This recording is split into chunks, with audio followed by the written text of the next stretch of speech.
ಏನು ಗೊಂದಲನೂ ಆಗಿಲ್ಲ. ನಿನ್ನೆ ಎಲ್ಲ ಸುದೀರ್ಘವಾದಂಥ ಸಭೆ ನಡೆದು ಚರ್ಚೆ ಆಗಿದೆ. ಏನು ಚರ್ಚೆ ಆಗಿದೆ ಅಂತ ಗೊತ್ತಿಲ್ಲ. ಏನು ಚರ್ಚೆ ಆಗಿದೆ ಅನ್ನೋದು ಮುಂದಿನ ದಿನಗಳಲ್ಲಿ ಎಲ್ಲ ಹೈಕಮಾಂಡ್ ನಾಯಕರು, ರಾಜ್ಯದ ನಾಯಕರು ಅದನ್ನೆಲ್ಲ ತಮಗೆಲ್ಲ ತಿಳಿಸ್ತಾರೆ. ತಮಗೆ ರಾಜ್ಯದ ಜನತೆಗೆ ತಮ್ಮ ಮುಖಾಂತರ ತಿಳಿಸ್ತಾರೆ. ಸರ್, ಸಿದ್ದರಾಮಯ್ಯ ಅವ್ರನ್ನ ರಾಜ್ಯ ರಾಜಕಾರಣ ಬಿಟ್ಟು ರಾಷ್ಟ್ರ ರಾಜಕಾರಣಕ್ಕೆ ಆಹ್ವಾನ ಕೊಟ್ಟಿದ್ದಾರೆ ಅನ್ನೋ ಒಂದು ಮಾತು ಕೇಳಿ ಗೊತ್ತಿಲ್ಲ ನಮ್ಗೆ ಗೊತ್ತಿಲ್ಲದೆ ಇದ್ದು ನಾವ್ ಹೆಂಗ್ ಹೇಳಕ್ಕಾಗ್ತದೆ? ಎಲ್ಲ ಸಿಕ್ಕಿದ್ರು ಮಾತಾಡ್ಬಾರ್ದು. ಏನಾದ್ರು ವಿಚಾರ ಹಂಚ್ಕೊಂಡ್ರು? ಏನು ಹಂಚ್ಕೊಂಡಿಲ್ಲ. ಅವೆಲ್ಲ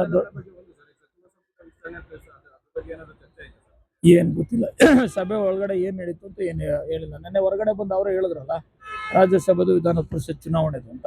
ಅದ್ರ ಆಚೆಗೆ ನಮ್ಗೇನು ಮಾಹಿತಿ ಇಲ್ಲ.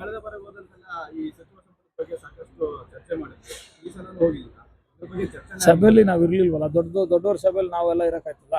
ದೊಡ್ಡವರು, ಮುಖ್ಯಮಂತ್ರಿಗಳು, ಉಪಮುಖ್ಯಮಂತ್ರಿಗಳು, ACC ಅಧ್ಯಕ್ಷರು ವೇಣುಗೋಪಾಲ್ರವರು, ಸುರ್ಜೇವಾಲಾರವರು, ವಿರೋಧ ಪಕ್ಷದ ನಾಯಕರಾದಂಥ ರಾಹುಲ್ ಗಾಂಧಿರವರು ನಡೆದಂಥ ಸಭೆಯಲ್ಲಿ ಅವ್ರು ಅಷ್ಟೇ ಜನ ಇದ್ದಿತ್ತು. ಬಹಳ ಸುಮಾರು 6 ರಿಂದ 7 ಗಂಟೆಗಳ ಕಾಲ ಚರ್ಚೆ ನಡೀತು. ಏನ್ ಚರ್ಚೆ ಆಗಿದೆ ಅಂತ ನಮಗೆ ಮಾಹಿತಿ ಇಲ್ಲ. ಮತ್ತೆ ದೆಹಲಿಯಲ್ಲಿ ನಿಮ್ಮ ಪಾತ್ರ ಏನು ಅಂತ ನಾವು ಏನ್ ನಮ್ಮ ನಾಯಕರು ಹೋಗಿದ್ದಾಗ ಜೊತೆಲಿ ಹೋಗಿದ್ದ. ಪಾತ್ರ ಏನಿರ್ಬೇಕು? ಏನ್ ಪಾತ್ರ ಇಟ್ಕೊಂಡು ಹೋಗ್ಬೇಕಾಯ್ತದೆ?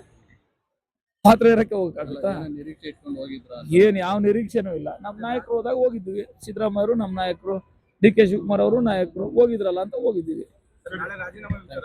ಏನ್ ನನಗೆ ಮಾಹಿತಿ ಇಲ್ಲ.